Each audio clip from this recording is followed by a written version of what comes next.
Meron pong sinasabi ho dito, Bible students over the centuries have taken various approaches to the scriptures. Ito po, pangunahin nitong 5, pero marami ito sa mga susunod nating episode. Number 1, literal. Pangalawa, allegorical. Number 3, traditional. At saka yung number 4, rationalistic and subjective. So sa kasaysayan ng Bible, ito ang naitala na mga unang paraan ng interpretation ng mga tao. Ito muna unahin natin. Alam niyo po kasi na kung hindi natin pag-aralan, paano mga interpretation na ito, baka isa dyan. At kung alin pa yan dyan yung mali, baka yung pa yung ating pinangahawakang interpretation. Kaya, kailangan ay alamin po natin ito, mga kapatid at mga kaibigan. Punta ho tayo doon sa paano inuunawa ng mga Hudyo ang Bible noon. Jewish interpretation. Meron pong mga propeta at saserdote after ng Babylonian exile na pagkatapos na palayain sila sa pagkabiyag sa Babylonia ay naging kilala noon na si Nehemias at si Ezra. Magka-partner po sila para muling ipaliwanag ang Torah or yung tinatawag po nating mga aklat ng kautusan. At ito po yung tala sa aklat ng Nehemias kung paano po nila binabasa sa mga tao. Pagkatapos na mabihag sila sa Babylonia, sabik yung mga tao, gusto nila uling marinig ang salita ng Diyos. At ang kagandahan nito, hindi lang nila binasa, pinaliwanag pa. Nabanggit na natin ito noong unang mga paksa natin, uulit natin mga kapatid. Basahin natin aklat ng Nehemias sa Kapitulo 8, talatang 1 hanggang 8.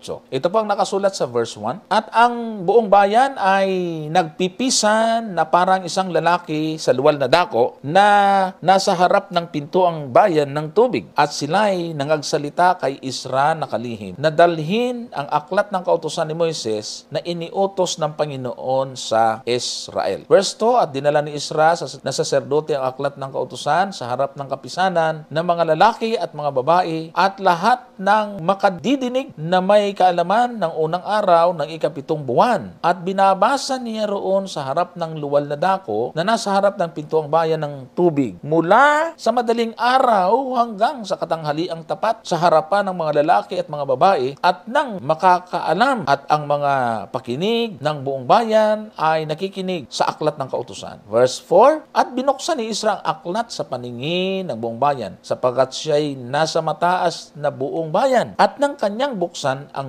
buong bayan ay tumayo at si Ezra ay pumuri sa Panginoon na dakilang Diyos. At ang buong bayan ay sumagot, siya nawa na may pagtataas ng kanilang mga kamay at nagsisamba sa Panginoon na ang kanilang mga bukay nakatungo sa lupa. Si Jesua naman at si Bani at si Seribias at si Hamin at si Akub, si Sabithai, si Odias, si Maasias, si Silita, si Azarias, si Josabed, si Hanan, si Palaya, at ang mga Levita ay nangakakilala sa bayan ng kautusan at ang bayan ay nakatayo sa kanilang dako. Verse 8, at nagsibasa sa aklat sa kautusan ng Diyos na maliwanag at kanilang ibinigay ang kahulugan na anupat kanilang nabatid ang nabasa. Ayan. So, ang pangyayaring ito ay, katulad ng aking nabanggit, ay after ng Babylonian exile. Hindi lang nila ito binabasa, sabi po doon sa konteksto, ito ay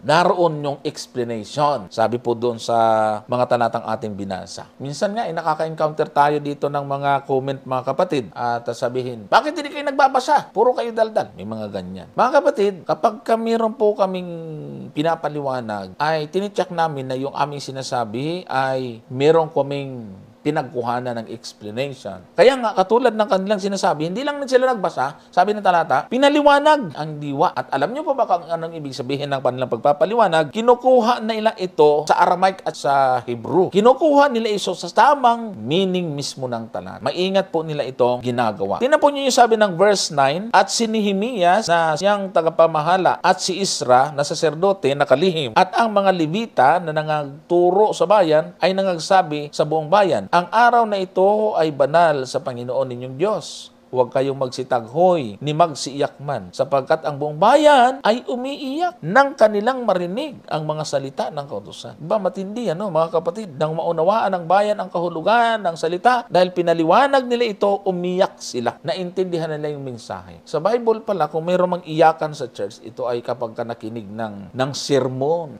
Marami naman talaga tayong nakikita na habang nagpipreach yung speaker, ay naiiyak. So, karamihan sa nakikita natin, dun sa awitan na iiyak, wala namang masama ron. Pero kung maiyak ka sa awitan, mas lalo namang kapag ka nanamnam natin ang mensahe ng nagsasalita. Hindi ba mga kapatid? So, take note, ipinapaliwanag nila ang mensahe hango sa kasulatang Hebreo at Aramaiko. Sa panahong iyan, wala pong Greek. Ayan. Kaya, ganun ang pag-unawa ng mga Hudyo, yung tinatawag nating Jewish interpretation. Ngayon, meron pong isang tanyag na isang rabbi na kilala po siya isang Jewish scholar. Ito po ay nakilala si Rabbi Akiva. Ayan po yung Hebrew name niya, Jewish scholar. At sabi po dito, konting information sa kanya, itong taong ito ay nakilala noong 135 AD. Kilala siya sa pangalang Rabbi Akiva at isa sa pangunahing Jewish scholar. Itong si Rabbi Akiva ay